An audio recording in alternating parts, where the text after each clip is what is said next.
CNN, BBC, 로이터, 알자지라, 르몽드 전 세계 주요 언론이 같은 단어를 쓰고 있었습니다. 경주 효과라는 표현이었죠. 저는 화면을 스크롤하며 기사들을 읽어 내려갔습니다.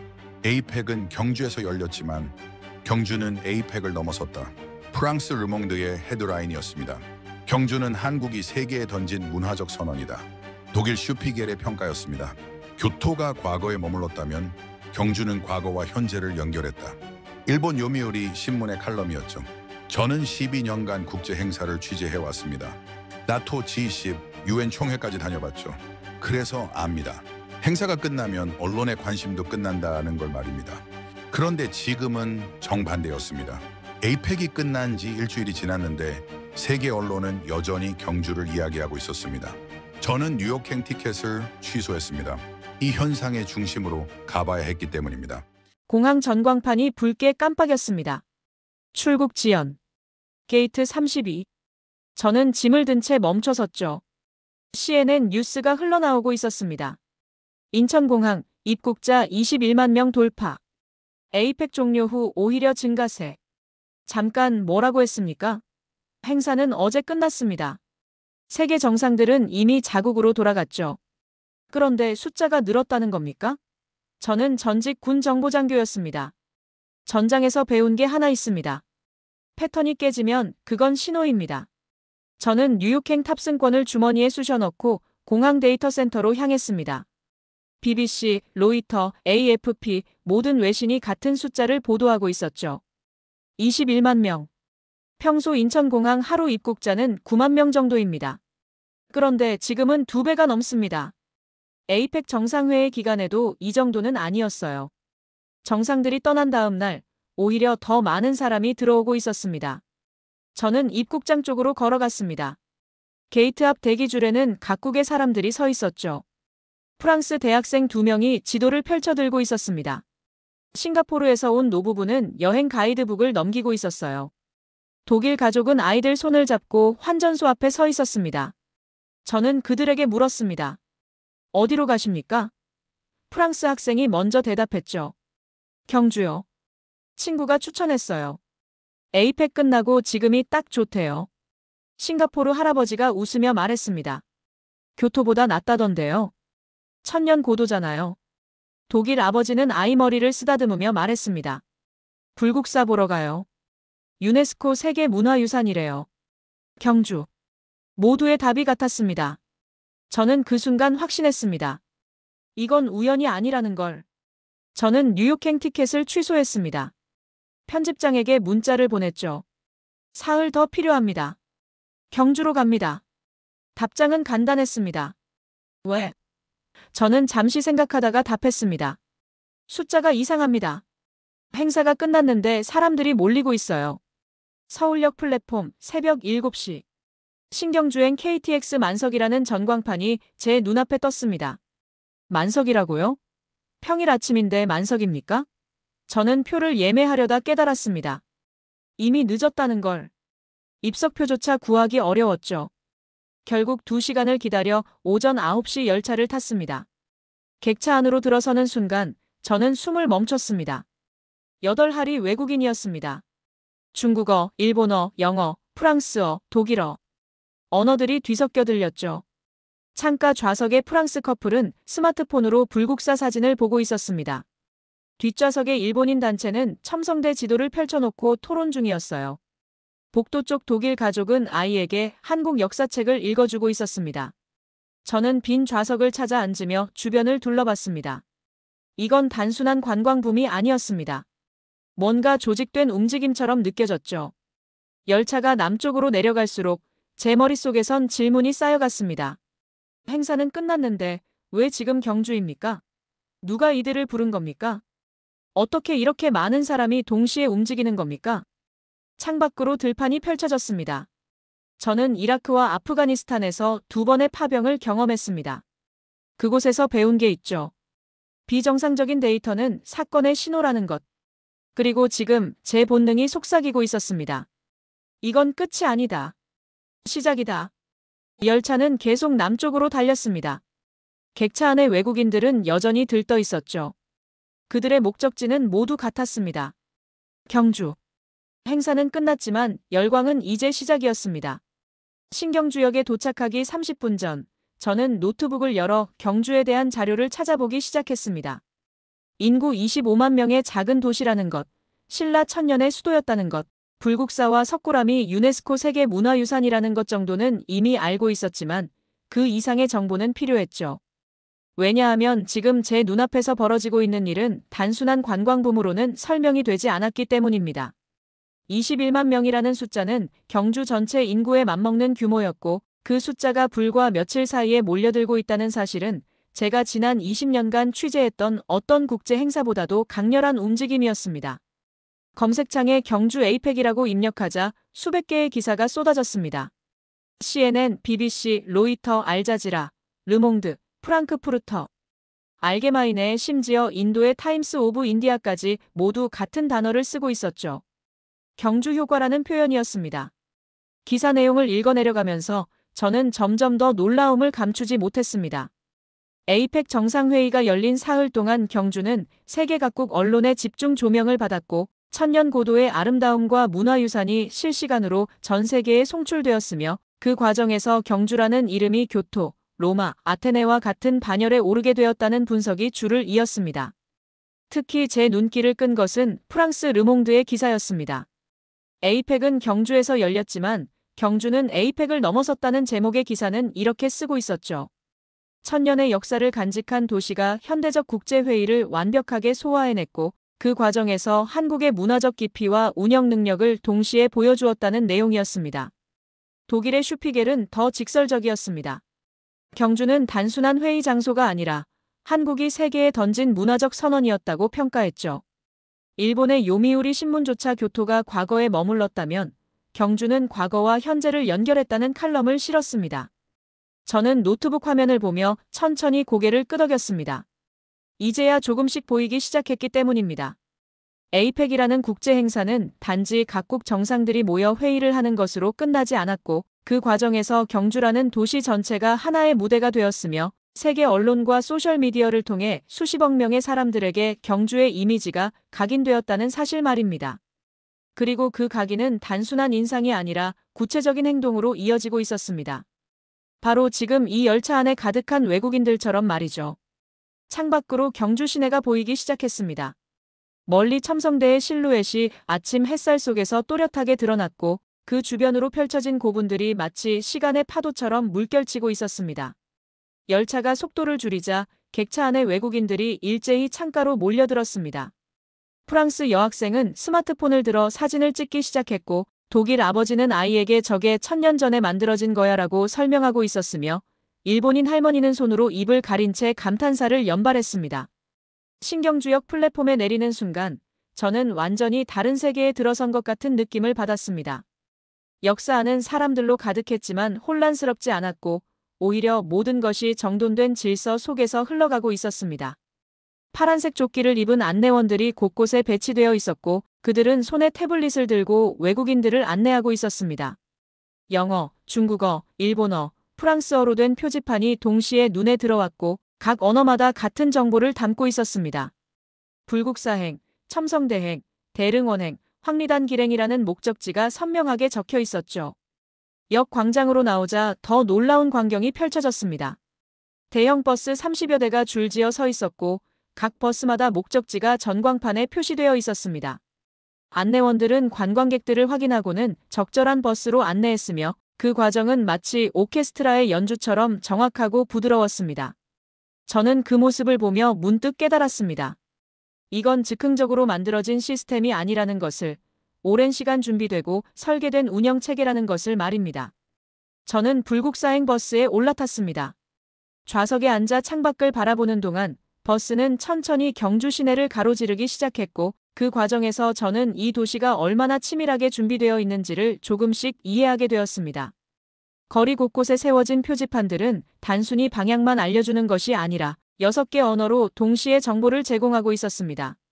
한글, 영어, 중국어, 일본어, 프랑스어, 스페인어가 한 표지판 안에 깔끔하게 정리되어 있었고 각 언어의 글자 크기와 배치까지 정확히 계산된 것처럼 보였죠. 이건 단순히 외국인을 위한 배려가 아니라 도시 전체가 국제적 언어 체계로 재설계되었다는 증거였습니다. 버스가 첫 번째 신호등에서 멈췄을 때 제 옆자리에 앉은 프랑스 청년이 스마트폰으로 QR코드를 스캔하고 있었습니다. 궁금해서 물어봤죠. 뭘 보고 계십니까? 그가 화면을 보여주며 대답했습니다. 불국사 예약이요. QR코드 찍으니까 바로 모바일 티켓이 나오네요. 줄 설 필요도 없대요. 저는 그의 화면을 자세히 들여다봤습니다. 예약 시스템은 실시간으로 입장 가능 인원을 보여주고 있었고 오전 10시부터 오후 5시까지 30분 단위로 시간대가 나뉘어 있었으며 각 시간대마다 현재 예약 인원과 남은 자리가 표시되고 있었습니다. 이건 단순한 예약 시스템이 아니라 방문객 흐름을 실시간으로 통제하는 교통관리 시스템에 가까웠습니다. 버스는 계속 나아갔고 저는 창밖으로 보이는 경주의 모습을 하나하나 관찰하기 시작했습니다. 대형 쇼핑몰 앞에는 관광 안내소라는 간판이 걸려 있었고 그 앞에는 파란 조끼를 입은 안내원 2명이 서서 지나가는 외국인들에게 지도를 나눠주고 있었습니다. 골목 입구마다 세워진 작은 디지털 안내판에는 현재 시각, 날씨, 주요 관광지까지의 거리, 그리고 추천 코스까지 표시되고 있었죠. 심지어 버스 정류장마다 설치된 전광판에는 다음 버스 도착 시간이 실시간으로 업데이트되고 있었고 그 정보는 한글과 영어로 동시에 표시되고 있었습니다. 이 모든 것이 하나의 통합된 시스템처럼 작동하고 있었고 그 시스템은 보이지 않는 곳에서 도시 전체를 연결하고 있었습니다. 불국사에 도착하는 순간 저는 또 한 번 놀라지 않을 수 없었습니다. 입구에는 자동 발권기가 10대 이상 설치되어 있었고 각 기계마다 언어 선택 버튼이 선명하게 표시되어 있었습니다. 중국인 관광객 한 무리가 발권기 앞에서 주저하고 있자 파란 조끼를 입은 안내원이 곧바로 다가가 도와주기 시작했습니다. 그 안내원은 중국어로 유창하게 설명하고 있었고 관광객들은 고개를 끄덕이며 따라하고 있었죠. 발권을 마친 관광객들은 입구로 들어섰고 그곳에는 또 다른 안내원이 서서 입장권에 적힌 QR코드를 스캔하고 있었습니다. 모든 과정이 자동화되어 있으면서도 동시에 사람의 손길이 필요한 순간마다 안내원이 정확히 배치되어 있었습니다. 저는 천천히 불국사 경내로 들어섰습니다. 대웅전으로 향하는 길목마다 작은 스티커가 바닥에 붙어 있었고 그 스티커에는 카메라 아이콘과 함께 포토스팟이라는 글자가 적혀 있었습니다. 처음에는 그게 무슨 의미인지 몰랐지만 외국인 관광객들이 그 자리에 서서 사진을 찍는 모습을 보고 이해했습니다. 그 위치가 바로 불국사의 가장 아름다운 각도를 담을 수 있는 최적의 촬영 지점이었던 겁니다. 누군가 이미 수백, 수천 번의 촬영을 통해 최고의 앵글을 찾아냈고 그걸 바닥에 표시해둔 것이죠. 이건 단순한 친절함이 아니라 방문객의 경험을 극대화하기 위한 세심한 설계였습니다. 대웅전 앞 계단에 앉아 쉬는 동안 저는 주변을 둘러보며 생각에 잠겼습니다. 이 모든 시스템은 언제 만들어진 걸까요? 에이펙 준비 과정에서 급조된 것일까요? 아니면 이미 오래전부터 준비되어 온 것일까요? 저는 군 정보장교 시절 배운 분석 방법을 떠올렸습니다. 시스템의 완성도를 보면 그것이 얼마나 오래 준비되었는지 알 수 있다는 원칙이었죠. 그리고 지금 제 눈앞에 펼쳐진 경주의 시스템은 몇 달 만에 만들어질 수 있는 수준이 아니었습니다. 다국어 표지판의 배치, 실시간 예약 시스템의 정교함, 안내원들의 훈련된 응대, 그리고 도시 전체를 연결하는 디지털 네트워크까지 이 모든 것은 최소 몇 년간의 준비와 투자가 필요한 작업이었습니다. 저는 천천히 고개를 끄덕이며 노트에 한 문장을 적었습니다. 경주는 에이펙을 위해 준비된 것이 아니라 에이펙이 경주의 준비를 세계에 보여주는 계기가 되었다. 그리고 그 순간 또 하나의 깨달음이 찾아왔습니다. 이 도시는 단순히 관광지로 기능하는 것이 아니라 한국이라는 나라가 어떻게 작동하는지를 보여주는 축소판이라는 사실 말입니다. 불국사에서 첨성대로 이동하는 버스 안에서 저는 노트북을 열어 경주의 숙박 데이터를 검색하기 시작했습니다. 관광붐이 실제로 얼마나 큰 규모인지 정확한 수치로 확인하고 싶었기 때문이죠. 화면에 뜬 숫자를 보는 순간 저는 잠시 숨을 멈췄습니다. 경주시 전체 숙박 예약률이 97%라는 통계가 눈앞에 나타났습니다. 97%라는 것은 사실상 만실이라는 의미였고 2만 5천 개의 객실 중 단 300개만 남았다는 뜻이었습니다. 하지만 더 놀라운 것은 그 다음이었습니다. 관련 기사를 클릭하자 포항 크루즈 두 척 임시 숙박시설로 긴급 투입이라는 제목의 뉴스가 나타났기 때문입니다. 기사를 읽어내려가면서 저는 점점 더 경악하지 않을 수 없었습니다. 경주의 숙박시설이 포화 상태에 이르자 경상북도와 포항시가 협력하여 포항항에 정박 중이던 대형 크루즈 2척을 임시 숙박시설로 전환했다는 내용이었죠. 피아노랜드호와 이스턴 비너스호라는 이름의 이 크루즈들은 각각 500개가 넘는 객실을 갖추고 있었고 합쳐서 1100개의 객실을 제공할 수 있었습니다. 그런데 가장 놀라운 부분은 이 모든 작업이 단 나흘 만에 이루어졌다는 사실이었습니다. 에이펙이 끝나고 관광객이 급증하기 시작한 시점부터 계산하면 정확히 나흘이었습니다. 배를 호텔로 바꾸는데 나흘밖에 걸리지 않았다는 겁니까? 저는 군 정보장교 시절 긴급작전 계획을 수립하고 실행하는 과정을 여러 번 경험했습니다. 그래서 알고 있었죠. 이런 규모의 작업을 나흘 만에 완료한다는 것이 얼마나 대단한 일인지 말입니다. 선박을 육지와 연결하는 통로를 설치해야 하고 전기와 수도를 공급해야 하며 소방 안전 점검을 받아야 하고 객실을 청소하고 정비해야 하며 예약 시스템을 구축해야 하고 셔틀버스 노선을 만들어야 합니다. 이 모든 과정을 나흘 만에 끝냈다는 것은 이미 사전에 계획이 수립되어 있었거나 아니면 믿을 수 없을 만큼 빠른 실행력을 가진 조직이 움직였다는 의미였습니다. 아마도 둘 다일 거라는 생각이 들었죠. 버스가 첨성대 주차장에 도착했지만 저는 그곳에 내리지 않았습니다. 대신 기사님께 포항까지 가는 방법을 물었고 포항행 직행버스가 있다는 대답을 들었습니다. 저는 주저하지 않고 그 버스로 갈아탔습니다. 이 크루즈 호텔이라는 것을 직접 확인해야 했기 때문입니다. 단순한 호기심이 아니라 이것이 제가 지금까지 본 경주 시스템의 핵심을 보여줄 것 같았기 때문이죠. 포항까지는 약 40분이 걸렸고 그 시간 동안 저는 계속해서 관련 자료를 검색했습니다. 크루즈 운영 방식, 객실 구조, 예약 절차, 셔틀버스 시간표까지 모든 정보가 이미 온라인에 정리되어 있었고 심지어 실시간 예약 현황까지 공개되고 있었습니다. 포항 여객 터미널에 도착했을 때는 오후 3시가 조금 넘은 시각이었습니다. 터미널 입구에는 경주 관광 크루즈 숙박 안내라는 대형 현수막이 걸려 있었고 그 아래에는 파란 조끼를 입은 안내원들이 배치되어 있었습니다. 부두로 향하는 통로를 따라 걸어가면서 저는 계속해서 주변을 관찰했습니다. 바닥에는 노란색 안내선이 그어져 있었고 그 선을 따라가면 자연스럽게 크루즈 탑승구로 이어졌습니다. 중간중간 설치된 디지털 표지판에는 피아노랜드호 탑승구 200m, 이스턴 비너스호 탑승구 300m라는 안내가 표시되고 있었죠. 첫 번째 크루즈인 피아노랜드호에 도착하자 저는 그 규모에 압도당했습니다. 배의 높이가 6층 건물만 했고 흰색 선체에는 환영합니다라는 글자가 여러 언어로 적혀 있었습니다. 탑승구 앞에는 이미 관광객들이 줄을 서 있었고 체크인 데스크에서는 여권 확인과 동시에 객실 배정이 이루어지고 있었습니다. 저는 그 과정을 지켜보며 또 한 번 놀랐습니다. 일반 호텔처럼 프런트 데스크가 있었고 직원들은 영어, 중국어, 일본어로 능숙하게 응대하고 있었으며 체크인이 완료되면 객실 키카드와 함께 경주 왕복 셔틀버스, 시간표, 선내 시설 안내도 그리고 긴급 연락처가 적힌 안내 책자를 건네주고 있었습니다. 저도 객실 하나를 예약하고 탑승했습니다. 배 안으로 들어서는 순간 이곳이 정말로 호텔처럼 운영되고 있다는 것을 실감했습니다. 복도는 깨끗하게 정리되어 있었고 객실 문마다 번호가 선명하게 표시되어 있었으며 엘리베이터는 정상적으로 작동하고 있었습니다. 제가 배정받은 방은 4층에 있었고 문을 열고 들어가자 정돈된 침대, 깨끗한 욕실, 그리고 창밖으로 보이는 포항 바다가 한눈에 들어왔습니다. 이건 임시방편이 아니라 완전히 기능하는 호텔이었습니다. 저는 갑판으로 올라갔습니다. 해질녘의 바다가 오렌지빛으로 물들고 있었고 옆에 정박한 이스턴 비너스호도 불빛을 켜기 시작했습니다. 두 척의 배에서 나오는 불빛이 바다 위에 반사되어 반짝이고 있었고 그 광경은 마치 바다 위에 떠있는 작은 도시 같았습니다. 1100개의 객실, 2000명이 넘는 숙박객, 그리고 이 모든 것을 나흘 만에 만들어낸 실행력.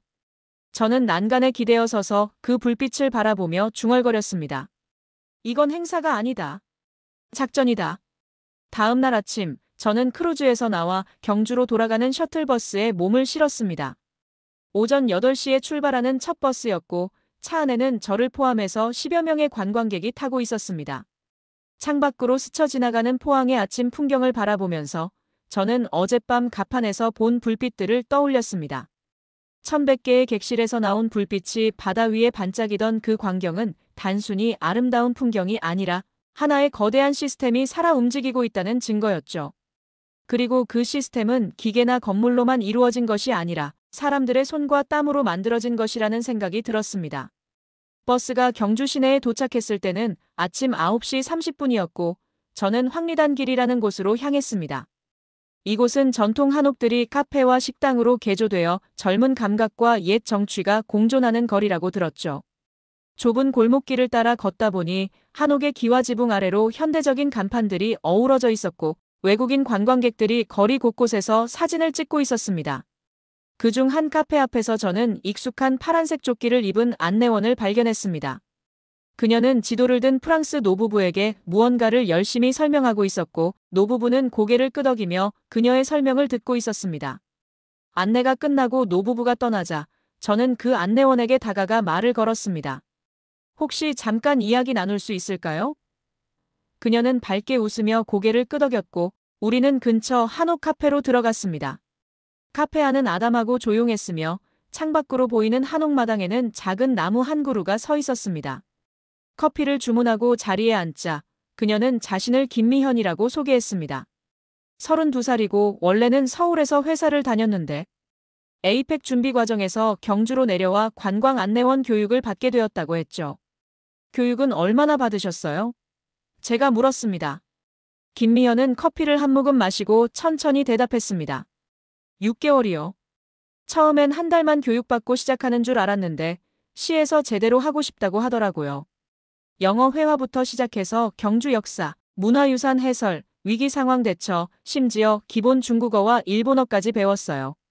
그녀의 말을 듣는 순간 저는 어제 불국사에서 봤던 안내원들의 능숙한 응대가 어디서 나온 것인지 이해할 수 있었습니다.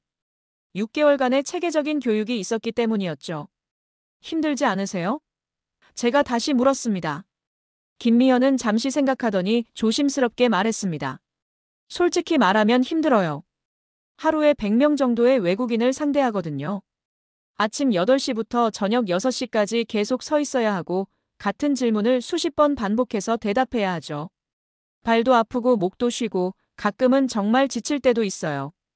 그녀의 솔직한 대답에 저는 고개를 끄덕였습니다.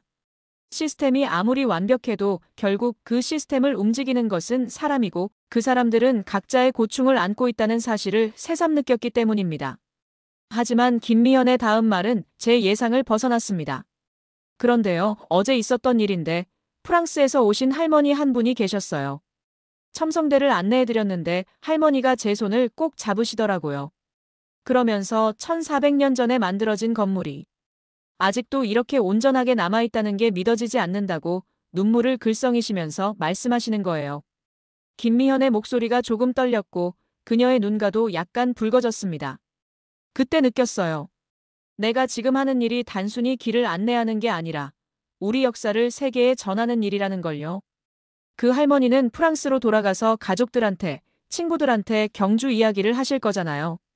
그럼 그 이야기를 들은 사람들도 언젠가 경주에 올 수도 있는 거고요. 저는 그녀의 말을 들으며 가슴 한편이 뜨거워지는 것을 느꼈습니다.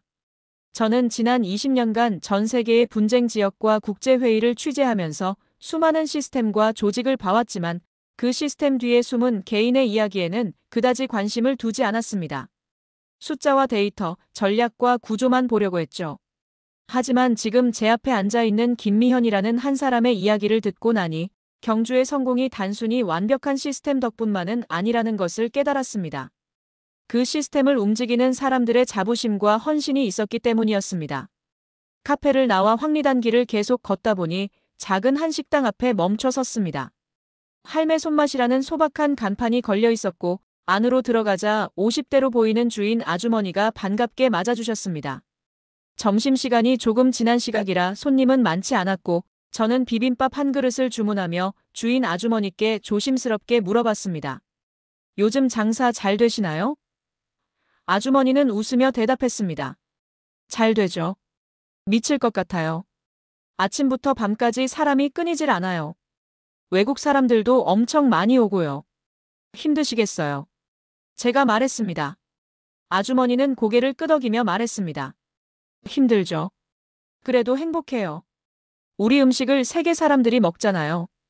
어제는 독일 사람들이 왔는데 된장찌개 먹고 엄지손가락 치켜 세우더라고요. 그럴 때 보람 느껴요. 그녀의 말투에는 피곤함보다 자부심이 더 많이 묻어났고 저는 그 모습에서 김미현과 같은 마음을 느꼈습니다. 이 도시를 움직이는 것은 시스템이지만 그 시스템의 온기를 불어넣는 것은 바로 이런 사람들이었습니다.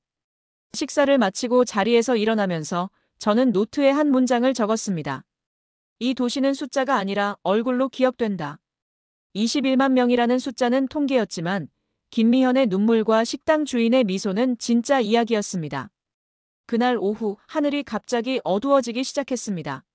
경주 시내를 걷고 있던 저는 먹구름이 빠르게 몰려오는 것을 보며 우산을 꺼내 들었고 채 10분도 지나지 않아 폭우가 쏟아지기 시작했습니다. 빗방울이 아니라 물줄기가 하늘에서 쏟아져 내렸고 거리는 순식간에 물바다가 되었으며 관광객들은 황급히 처마 밑이나 가게 안으로 몸을 피했습니다. 저도 근처 편의점으로 뛰어들어갔고 창밖으로 쏟아지는 비를 바라보며 문득 포항 크루즈가 떠올랐습니다. 바다 위에 떠있는 두 척의 배, 그곳에 머물고 있는 2,000명이 넘는 관광객들은 지금 괜찮을까 하는 생각이 들었죠. 스마트폰으로 날씨 정보를 확인하자 경상북도 전역에 호우경보가 발령되었다는 뉴스가 떴습니다. 특히 포항 지역의 강수량이 시간당 50mm를 넘었다는 내용이었고 해안가는 강풍까지 동반되고 있다는 경고가 이어졌습니다. 저는 본능적으로 포항 크루즈 관련 뉴스를 검색하기 시작했습니다. 군 정보장교 시절 배운 습관이었죠. 위기 상황이 발생하면 가장 취약한 지점을 먼저 확인하는 것, 그리고 지금 가장 취약한 지점은 바다 위에 떠있는 임시 호텔이었습니다. 검색 결과 몇 분 전에 올라온 속보 하나가 눈에 들어왔습니다. 포항 크루즈 숙박시설, 일시적 전력 차단 발생이라는 제목이었습니다. 기사를 클릭하자 상황이 구체적으로 설명되고 있었습니다. 오후 2시 30분경 포항항 일대에 낙뢰가 떨어지면서 일부 전력 공급이 차단되었고 피아노랜드호의 3층과 4층 객실 일부에서 조명이 꺼졌다는 내용이었습니다. 저는 화면을 계속 내려가며 읽었습니다. 하지만 다음 문장은 제 예상과 달랐습니다. 비상발전기 자동 전환, 30분 만에 정상화라는 문구가 나타났기 때문입니다. 30분이라고요? 1,100개의 객실을 가진 크루즈에서 전력이 차단되었는데 30분 만에 모든 시스템이 복구되었다는 겁니까? 저는 더 이상 기다릴 수 없었습니다. 편의점을 나와 택시를 잡아 타고 포항으로 향했습니다. 비는 여전히 거세게 내리고 있었고 차창 밖으로는 빗물에 젖은 도로가 끝없이 이어졌습니다. 택시 기사님께 포항 여객터미널로 가달라고 말했고 기사님은 날씨가 이런데 크루즈 보러 가십니까? 라고 물었습니다. 저는 고개를 끄덕이며 대답했습니다. 확인해야 할 게 있어서요. 기사님은 더 이상 묻지 않았고 차는 빗속을 뚫고 포항을 향해 달렸습니다. 포항 여객터미널에 도착했을 때는 오후 4시가 조금 넘은 시각이었습니다. 비는 조금 잦아들었지만 여전히 하늘은 어두웠고 부두로 향하는 길은 무릉덩이로 가득했습니다. 저는 우산을 쓰고 천천히 걸어가면서 멀리 보이는 크루즈를 바라봤습니다. 피아노랜드호와 이스턴 비너스호, 두 척의 배는 여전히 그 자리에 떠 있었고 놀랍게도 모든 불빛이 켜져 있었습니다. 3층과 4층의 객실 창문에서도 불빛이 새어나오고 있었고 배 전체가 마치 아무 일도 없었던 것처럼 평온해 보였습니다. 크루즈 탑승구에 도착하자 파란 조끼를 입은 직원 한 명이 서 있었습니다. 저는 그에게 다가가 물었습니다. 아까 전력 차단이 있었다던데 지금은 괜찮습니까? 직원은 고개를 끄덕이며 침착하게 대답했습니다. 네, 오후 2시 30분경에 낙뢰로 인한 일시적 차단이 있었지만 비상발전기가 자동으로 전환되어서 3시 정각에 모든 시스템이 정상화되었습니다. 투숙객분들께는 불편을 드려 죄송하다는 안내방송을 했고 보상으로 석식 쿠폰을 제공해드렸습니다. 자동 전환이라는 단어가 제 귓가에 맴돌았습니다. 저는 다시 물었습니다. 자동 전환이요? 사람이 수동으로 조작한 게 아니라요? 직원은 자신 있게 대답했습니다. 네, 비상발전 시스템은 전력 차단이 감지되면 자동으로 작동하도록 설계되어 있습니다. 3초 이내에 전환되고 5분 이내에 전체 부하를 감당할 수 있도록 설정되어 있죠. 오늘은 낙뢰라는 예상치 못한 상황이었지만 시스템은 정확히 작동했습니다. 그의 설명을 듣는 동안 저는 점점 더 경악하지 않을 수 없었습니다. 이건 임시방편으로 만든 숙박시설이 아니라 완벽한 백업 시스템까지 갖춘 전문 시설이었기 때문입니다. 저는 배 안으로 들어가 로비를 둘러봤습니다. 투숙객들은 여유롭게 소파에 앉아 대화를 나누고 있었고 아이들은 복도에서 뛰어다니며 놀고 있었으며 프런트 데스크에서는 직원이 체크인 업무를 처리하고 있었습니다. 아까 전에 전력이 끊겼다는 사실을 전혀 느낄 수 없을 만큼 평온한 분위기였죠. 한 외국인 가족에게 다가가 물어봤습니다. 아까 정전이 있었다면서요? 불편하지 않으셨습니까? 독일 억양의 영어로 대답하는 아버지는 어깨를 으쓱하며 말했습니다. 30분 정도 불이 나갔다 들어왔는데 금방 복구되어서 별로 신경 쓰이지 않았어요. 오히려 보상으로 저녁 쿠폰까지 받아서 만족스러워요. 저는 갑판으로 올라갔습니다.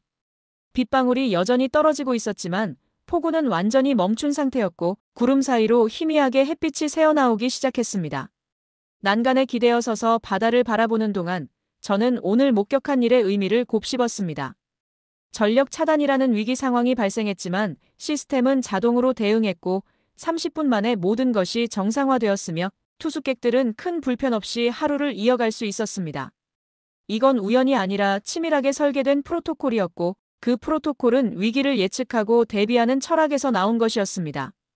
그 순간 제 머릿속에 한 문장이 떠올랐습니다.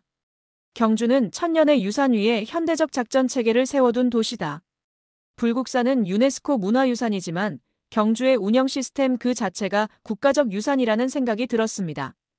포항에서 경주로 돌아온 저녁, 저는 황리단길의 작은 게스트하우스 방에 앉아 노트북을 열었습니다. 지난 사흘 동안 제가 목격하고 수집한 모든 데이터를 정리할 시간이었죠. 화면 위에 하나씩 입력하기 시작한 숫자들은 단순한 통계가 아니라 경주라는 도시가 어떻게 작동하는지를 보여주는 암호 같은 것이었습니다. 인천공항 입국자 21만 명, 평소 대비 230% 증가, 경주 방문 예정자 8만 명, 경주 시내 숙박시설 2만 5천 실의 예약률 97%, 포항 크루즈 1100실에 하루 32회 셔틀버스 운행, 주변 도시 연계, 객실 총 3,000실, 다국어 안내판 800개, QR코드 시스템 1,200곳, 그리고 파란 조끼를 입은 안내원 300명이라는 숫자들이 엑셀 파일 안에 차곡차곡 쌓여갔습니다. 저는 군 정보장교로 복무하던 시절 이라크와 아프가니스탄에서 작전 계획을 분석하는 일을 했었습니다. 그때 배운 것이 있죠. 숫자들 속에는 항상 패턴이 있고 그 패턴을 읽어내면 전체 그림이 보인다는 사실 말입니다. 지금 제 눈앞에 펼쳐진 숫자들도 마찬가지였습니다. 21만 명의 입국자는 단순히 관광객이 늘어났다는 의미가 아니라 에이펙이라는 국제행사가 만들어낸 파급 효과가 얼마나 강력했는지를 보여주는 지표였고 97%의 숙박률은 경주가 그 수요를 감당하기 위해 얼마나 철저하게 준비했는지를 증명하는 증거였으며 1,100개의 크루즈 객실은 위기를 기회로 전환하는 실행력을 상징하는 숫자였습니다. 그리고 이 모든 것을 연결하면 하나의 결론에 도달하게 되었습니다. 이건 도시가 아니다. 하나의 작전 계획서다. 그 순간 스마트폰이 울렸습니다. 화면을 보니 뉴욕에 있는 워싱턴 포스트 편집장 마크의 이름이 떠 있었습니다.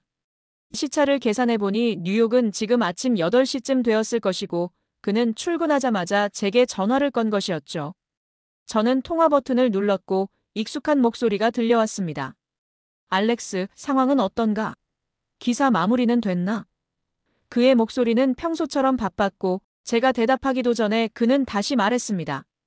그냥 에이펙 특수로 인한 관광붐 정도로 정리하면 될 것 같은데 2,000단어 정도면 충분할 거야. 내일 아침까지 보내줄 수 있겠나? 저는 잠시 침묵했습니다.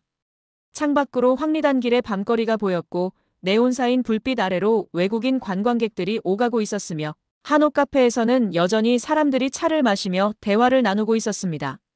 저는 천천히 입을 열었습니다. 아니요, 마크. 그 정도라면 저는 여기까지 오지 않았을 겁니다. 전화기 너머가 조용해졌고 마크가 다시 물었습니다. 무슨 뜻인가? 저는 노트북 화면에 정리된 숫자들을 내려다보며 대답했습니다. 한국은 한 도시를 세계 앞에 내놓기 위해서 국가 단위의 시스템을 가동했습니다. 이건 단순한 관광붐이 아니라 운영 능력을 보여준 국가적 시연이었어요. 마크는 몇 초간 말이 없었고 저는 계속해서 설명했습니다. 경주는 인구 25만의 작은 도시지만 그 도시가 에이펙 이후 8만 명의 관광객을 받아들이면서도 혼란이 없었습니다. 숙박시설이 부족하자 포항의 크루즈를 나흘 만에 호텔로 전환했고 전력 차단이라는 위기 상황에서도 30분 만에 모든 시스템을 복구했으며 300명의 안내원들은 6개월간의 교육을 받고 다국어로 관광객을 응대하고 있어요.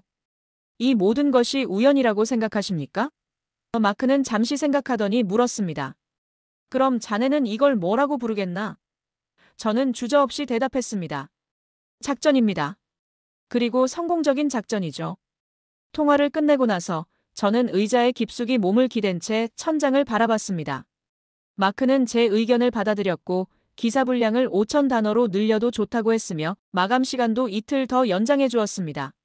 하지만 저는 아직 기사를 쓸 준비가 되지 않았습니다. 왜냐하면 제가 본 것을 정확히 표현할 언어를 아직 찾지 못했기 때문이죠. 이건 단순히 잘 조직된 행사에 대한 취재 기사가 아니라 한 나라가 어떻게 작동하는지에 대한 보고서가 되어야 했습니다. 저는 노트북을 덮고 밖으로 나갔습니다. 밤 9시가 조금 넘은 시각이었고 황리단 길은 여전히 활기차게 움직이고 있었습니다. 좁은 골목길 양쪽으로 한옥 카페와 식당들이 불을 밝히고 있었고 그 불빛은 천년된 기와 지붕과 현대적인 네온 사인이 만들어내는 독특한 조화를 연출하고 있었습니다. 프랑스 커플이 한 카페 앞에서 엽서를 들여다보며 웃고 있었고 독일 가족의 아이들은 한복 인형을 안고 뛰어다니고 있었으며 중국인 단체는 식당 앞에서 메뉴판을 보며 무엇을 먹을지 토론하고 있었습니다. 김미현 안내원은 여전히 파란 조끼를 입은 채 어딘가를 향해 빠르게 걸어가고 있었고 저는 그녀에게 손을 흔들었지만 그녀는 보지 못한 채 지나갔습니다. 저는 대릉원 쪽으로 걸어갔습니다. 밤이 되자 고분들은 조명을 받아 은은하게 빛나고 있었고 그 주변으로 산책하는 사람들의 실루엣이 어른거리고 있었습니다. 1000년 전 신라의 왕들이 잠든 이 땅 위에서 지금은 전 세계에서 온 사람들이 걷고 있었고 그들은 각자의 언어로 경주에 대해 이야기하고 있었습니다. 저는 벤치에 앉아 그 광경을 바라보며 생각했습니다. 에이펙은 끝났지만 경주의 이야기는 이제 시작이라는 것을, 그리고 이 이야기는 단순히 한 도시의 성공담이 아니라 한 나라가 세계를 향해 보여준 가능성이라는 것을 말입니다. 출국 전날 아침, 저는 포항 크루즈 갑판에 다시 한번 올라섰습니다. 동이 트는 바다 위로 아침 햇살이 부서지고 있었고 피아노랜드호와 이스턴 비너스호 두 척의 거대한 배가 고요한 파도 위에 떠 있었습니다. 지난 며칠 동안 이 배들은 단순한 선박이 아니라 하나의 거대한 실험장이었고 1100개의 객실 안에서 수많은 이야기들이 만들어졌으며 그 이야기들은 지금 이 순간에도 계속되고 있었습니다. 갑판 아래로 내려다보니 부두에는 이미 관광객들이 공항행 버스를 기다리며 줄지어 서 있었고 독일 아이들은 여전히 한복 인형을 꼭 끌어안고 있었으며 프랑스 커플은 경주에서 산 엽서를 가방 깊숙이 넣고 있었고 중국인 단체는 마지막 기념사진을 찍으며 손을 흔들고 있었습니다. 로비로 내려가자 안내 데스크 옆에 작은 태블릿이 놓여 있었고 화면에는 만족도 조사에 참여해주세요라는 문구가 여러 언어로 표시되고 있었습니다. 저는 QR코드를 스캔했고 화면에 질문 하나가 떴습니다. 경주를 다시 방문하시겠습니까? 저는 전혀 고민하지 않았습니다. 예라는 버튼을 누르는 순간 화면에 새로운 문장이 나타났습니다. 감사합니다. 또 뵙기를 바랍니다. 그 문장은 평범한 관광지의 인사말처럼 들릴 수도 있었지만 저에게는 달랐습니다. 그것은 한 나라가 세계를 향해 건네는 자신감처럼 느껴졌고 우리는 준비되어 있다는 조용한 선언처럼 들렸기 때문입니다. 서울로 향하는 KTX에 몸을 실었을 때는 오전 10시가 조금 넘은 시각이었습니다. 열차가 출발하자 창밖으로 경주의 풍경이 천천히 멀어지기 시작했고 첨성대의 실루엣이 작아지고 있었으며 대릉원의 고분들이 들판 너머로 사라지고 있었습니다. 저는 노트북을 열고 마침내 기사를 쓰기 시작했습니다. 제목은 이미 머릿속에 정해져 있었죠.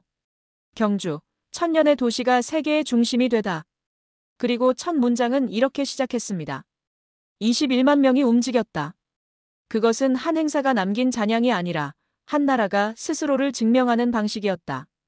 손가락이 키보드 위를 빠르게 움직이기 시작했고 지난 며칠 동안 제가 본 모든 것들이 문장으로 변환되기 시작했습니다. 인천공항에 21만 명이라는 숫자가 단순한 통계가 아니라 변화의 신호였다는 것. 경주가 에이펙을 위해 준비된 것이 아니라 에이펙이 경주의 준비를 세계에 보여주는 계기가 되었다는 것.